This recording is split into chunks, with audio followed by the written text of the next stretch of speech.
Hello, good morning to everyone. Last class में हम लोग बात कर रहे थे जो आपका एटीट्यूड चेंज होता है उसको कौन कौन से फैक्टर्स इफ़ेक्ट करते हैं। उसके अंदर अगर आपको याद हो तो मैंने बात की कि रेफरेंस ग्रुप के बारे में और ग्रुप एफिलिएशन के बारे में, किस तरह से वो एक इम्पोर्टेंट रोल प्ले करता है एटीट्यूड चेंज के अंदर। अब जब आपका थर्ड पॉइंट आता है वो आता है एडिशनल इन्फॉर्मेशन। ये ऐसी इन्फॉर्मेशन होती है, ये ऐसी सूचना होती है जो आपके प्रचार के साधनों के द्वारा प्राप्त होती है। ये प्रचार के साधन कौन कौन से होते हैं? ये होता है रेडियो, टीवी, न्यूज़पेपर, जिसमें आपको सारे के सारे देश विदेशों की खबरें मिलती हैं। इसके अलावा आपको बिज़नेस से रिलेटेड न्यूज़ मिलती हैं। तब आपका जो एटीट्यूड चेंज होता है वो इसके अंदर आता है।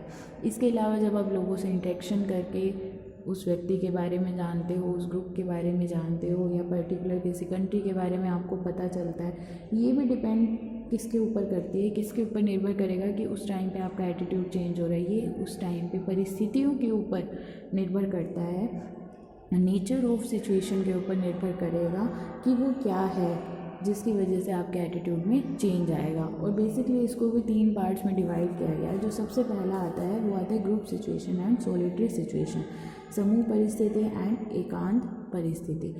इनकेल्स ने 1930 में, ब्रोडेक ने 1956 में अपनी स्टडीज़ में ये प्रूव कर दिया कि जब व्यक्तियों के पूरे समूह के अंदर किसी के आगे अपनी राय रखकर उसको एटीट्यूड चेंज करने के लिए प्रभावित करने की कोशिश की जाती है तो वो वहाँ पर ज़्यादा इफ़ेक्टिव नहीं होता, बल्कि वो एकांत में जब आप उसको जाकर समझाओगे व्यक्ति को कि भाई ऐसा नहीं है, अगर आपके जो विचार है इस चीज़ को लेकर सही नहीं है, तो वो उस चीज़ को ज़्यादा इफ़ेक्टिवली समझता है और अपने एटीट्यूड को चेंज करता है।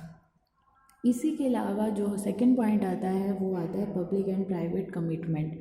पब्लिकली का क्या मतलब है, आप सब अवेयर हैं। पब्लिक पार्क, जहाँ पे आप लोगों के आगे खुलकर अपनी राय को प्रकट कर रहे हैं, अपने सजेशंस को, अपने आइडियाज़ को रख रहे हैं। और अगर ऐसे स्थान पर किसी को एटीट्यूड चेंज करने के लिए बोला जाए तो लोग उस चीज़ के लिए एग्री नहीं करते।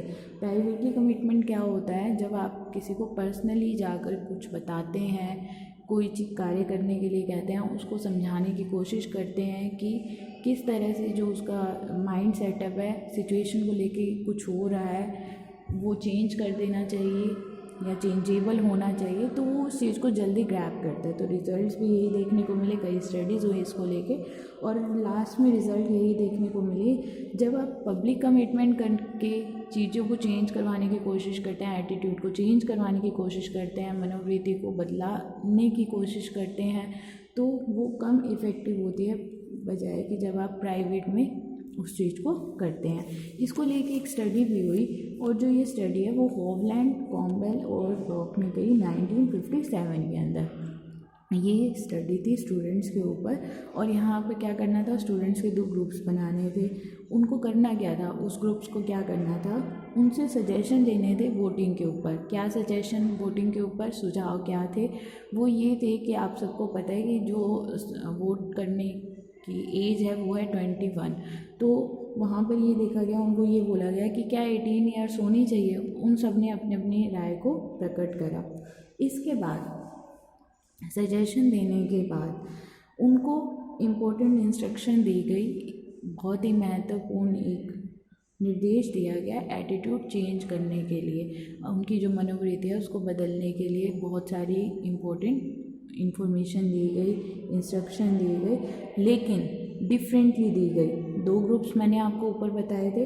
पहले ग्रुप को प्राइवेटली दी गई और दूसरे ग्रुप को पब्लिकली दी गई। जिनको प्राइवेटली दी गई उनसे ये भी कहा गया कि आपको अब अपने विचार प्रकट करने हैं। इंस्ट्रक्शन देने के बाद उनसे उनकी राय को पूछा गया, लेकिन जो सेकंड ग्रुप था पब्लिकली वाला, उनको भी सेम यही बात बोली गई, लेकिन उसके साथ साथ जो उनको विचार प्रकट करने थे उनको अपने नाम भी मेंशन करने थे, और उनको ये भी इंस्ट्रक्शन दी गई कि आप जो भी अपने विचार प्रकट करेंगे उसको न्यूज़पेपर में पब्लिश किया जाएगा।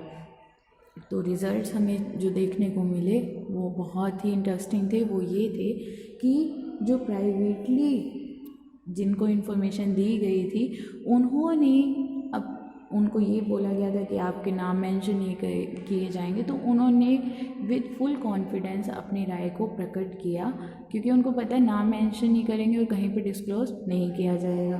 लेकिन जिनको पब्लिकली दिया गया उनका वहाँ पे जो परसेंटेज था वो काफ़ी कम था।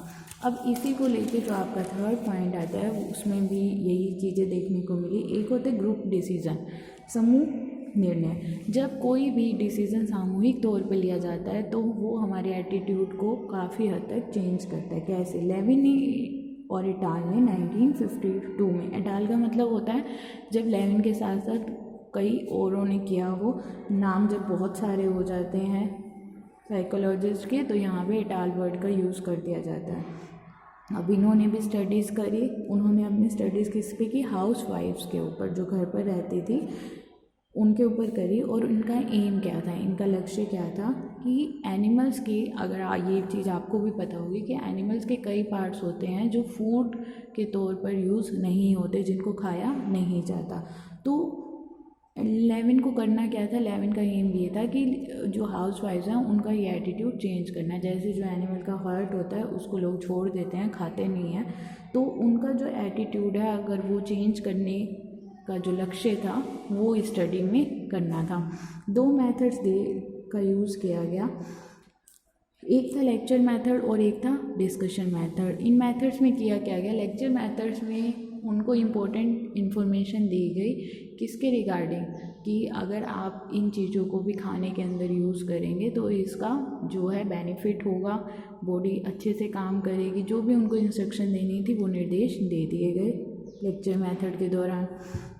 और डिस्कशन के अंदर क्या किया गया? डिस्कशन के अंदर पार्टिसिपेंट्स को सबसे पहले ओपनली अपनी बात को डिस्कस करने के लिए बोला गया कि आप सब अपनी राय रखिए, एक दूसरे के आगे ओपनली अपने विचारों को प्रकट कीजिए। और उसके बाद उनको इन्फॉर्मेशन दी गई, बेनिफिट्स के बारे में बताया गया। रिजल्ट्स क्या देखने को मिले? रिजल्ट्स हमें ये देखने को मिले कि जिनको लेक्चर मेथड के द्वारा बताया गया था बेनिफिट्स के बारे में, उनका परसेंटेज डिस्कशन मेथड से कम था। जो ग्रुप डिसीजन मेथड था उससे कम था, उसका परसेंटेज 30% था। और जिनको दूसरे मेथड डिस्कशन मेथड का यूज़ किया गया जहाँ पे, उनका जो परसेंटेज था वो था 32%।